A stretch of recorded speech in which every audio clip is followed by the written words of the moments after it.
আপনি কি জানেন পৃথিবীর সবচেয়ে বড় যুদ্ধটা কোথায় চলছে? ইউক্রেনে, মধ্যপ্রাচ্যে, কোনো দেশের সীমান্তে? না, পৃথিবীর সবচেয়ে বড় যুদ্ধটা চলছে আপনার মাথার ভিতরে।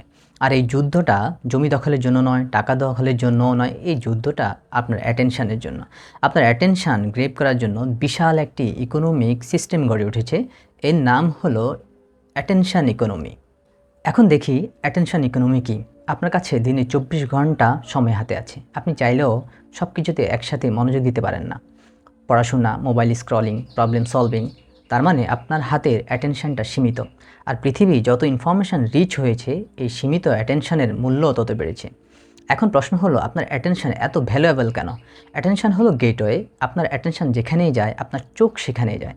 আপনার চোখে যেখানে যায়, আপনার ব্রেন সেখানে ইনফরমেশন প্রসেস করে। আর আপনি কোনো ইনফরমেশনে যত বেশি অ্যাটেনশন দেন, সেটা আপনার চিন্তা, ডিসিশান প্রভাবিত করার সুযোগ পায়। এই কারণেই মডার্ন ডিজিটাল ইকোনমিতে একটি অসাধারণ চেইন তৈরি হয়েছে। ফার্স্ট অ্যাটেনশন, দেন এঙ্গেজমেন্ট, দেন বিহেভিয়ারাল সিগন্যাল, দেন পার্সোনালাইজেশন, দেন অ্যাডভার্টাইজিং বা কনভার্সন, অ্যান্ড দেন রেভিনিউ। দেখুন, আপনার অ্যাটেনশন অন্য কেউ অ্যালোকেট করে সেটাকে রেভিনিউতে জেনারেট করছে। এছাড়া অ্যাটেনশন ইকোনমির আরেকটা ডার্ক সাইড হলো 2025 সালে সাইকোলজিক্যাল বুলেটিনে প্রকাশিত একটি সিস্টেমেটিক রিভিউ ও মেটা অ্যানালাইসিসে 71টি স্টাডি এবং 1,00,000 জন পার্টিসিপেন্টের ডাটা বিশ্লেষণ করা হয়। সেখানে বেশি শর্ট ফর্ম ভিডিও ইউজের সঙ্গে পুয়ার রিকগনিশনের সম্পর্ক পাওয়া যায় এবং অ্যাটেনশনের অ্যাসোসিয়েশন ছিল প্রায় -0.38 এবং ইনহিবিটরি কন্ট্রোল এর ক্ষেত্রে R=0.41 ছিল। এর মানেটা হলো, যারা বেশি শর্ট ফর্ম ভিডিও কনজিউমার, তাদের চিন্তা শক্তির ক্ষমতা এবং আত্মনিয়ন্ত্রণের ক্ষমতা উল্লেখযোগ্যভাবে হ্রাস পেয়েছে। এছাড়া ডিস্ট্রাকশনের ইফেক্ট নিয়ে করা আরেকটি গবেষণায় দেখা যায়, আপনি যখন একটি কাজ করতে করতে বারবার ফোনের দিকে সুইচ করেন, আপনার অ্যাটেনশন একই জায়গায় থাকে না। 2025 সালে একটি মেটা অ্যানালাইসিসে 27টি এক্সপেরিমেন্ট বিশ্লেষণ করে দেখা হয়েছে মোবাইল ফোনের ডিস্ট্রাকশন লার্নিংয়ের ইমিডিয়েট রিকলে কী প্রভাব ফেলে। সেখানে ফোন ডিস্ট্রাকশনের একটি নেগেটিভ মিডিয়াম সাইজড ইফেক্ট পাওয়া যায়।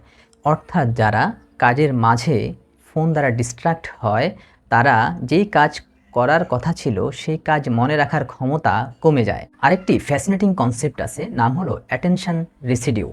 রিসার্চ অন অ্যাটেনশন রেসিডিউতে দেখিয়েছে, একটি অসম্পূর্ণ কাজ থেকে অন্য কাজে সুইচ করার পর আগের কাজের কিছু মেন্টাল রেসিডিউ পরবর্তী কাজের পারফরমেন্সকে প্রভাবিত করে।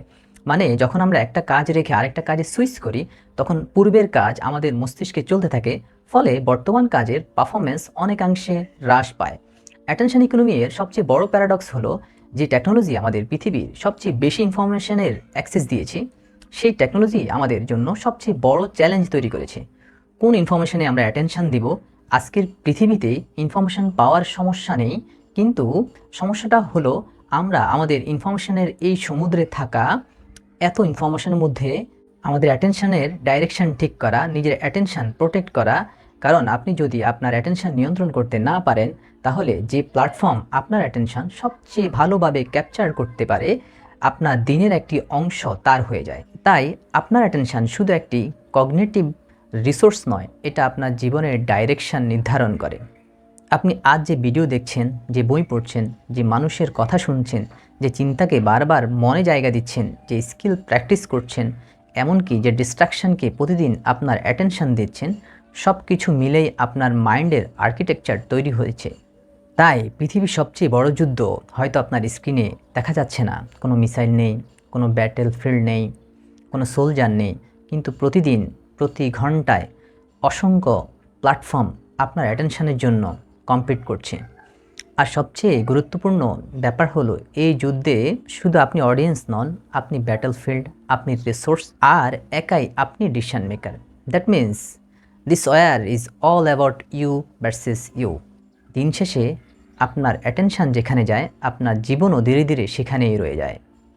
ধন্যবাদ সবাইকে।